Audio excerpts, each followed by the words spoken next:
बिस्मिल्लाहिर्रहमानिर्रहीम। प्यारे भाई और बहनों, अस्सलाम वालेकुम वरहमतुल्लाहि वबरकातुहू। उम्मीद है कि आप सब खैरियत से होंगे। मैं हूं आपका मेज़बान हकीम शहबाज हुसैन अवान और आप इस वक्त देख रहे हैं नेचुरोपैथी पीके। आज की इस मुख्तसर सी वीडियो में आपकी खिदमत में नौजवानों की मिसाइल, ज़काफ़त हिस्स, कसरत एहतलाम, जरियान वगैरह के लिए एक बहुत ही आला पाए का बिल्कुल आसान सा नुस्खा जो है वो बयान करने जा रहा हूँ। इस नुस्खा को इस्तेमाल करने से इंशाअल्लाह ताला सिर्फ चंद यौम में कसरत एहतलाम भी ठीक हो जाता है, ज़काफ़त हिस्स भी ठीक हो जाती है, जरियान वगैरह और सूरत इंजाल तक जो है वो अल्लाह के फजल से ठीक हो जाता है। मर्दों के लिए बिलखसूस नौजवानों जवानों के लिए आला पाए का नुस्खा है। इस नुस्खा में आपने सबसे पहले सुरमा स्याह लेना है 1 तोला।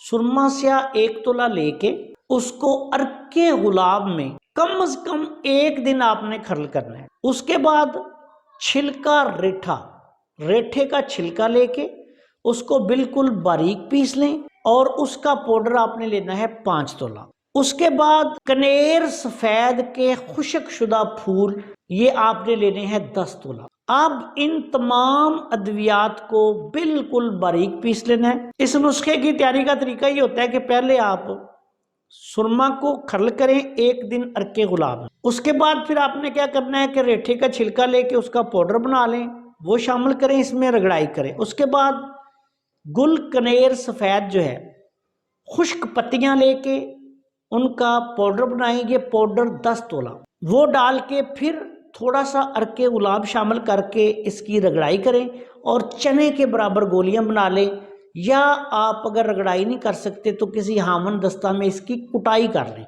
कुटाई करके ये पेड़ा सा बन जाएगा। उसके बाद उसकी आपने चने के दाने के बराबर गोलियां बना लेनी है। बहुत ही आला पाए का नुस्खा है।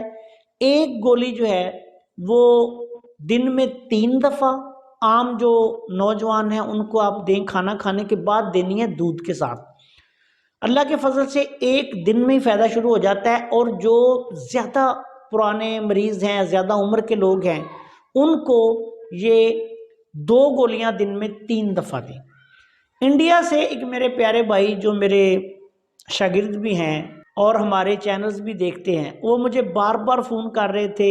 उनसे गुजारिश है कि वो ये नुस्खा बनाएं। इसी नुस्खा के कुछ अरसा के इस्तेमाल से, यानी 2-3 हफ्ता 4 हफ्ता तक आप इसको इस्तेमाल कर सकते हैं दूध के साथ। पुराने से पुराना जरियान, एहतलाम, ज़काफ़त, सूरत इंजाल का भी ख़ात्मा हो जाता है। बहुत ही अच्छा नुस्खा है।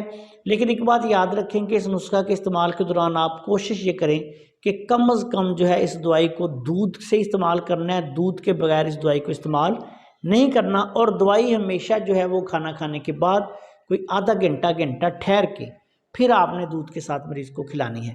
इस्तेमाल के दौरान तमाम तेज़ मिर्च मसाले और गर्म चीज़ों से परहेज़ करें। अस्सलाम वालेकुम वरहमतुल्लाहि वबरकातुहू।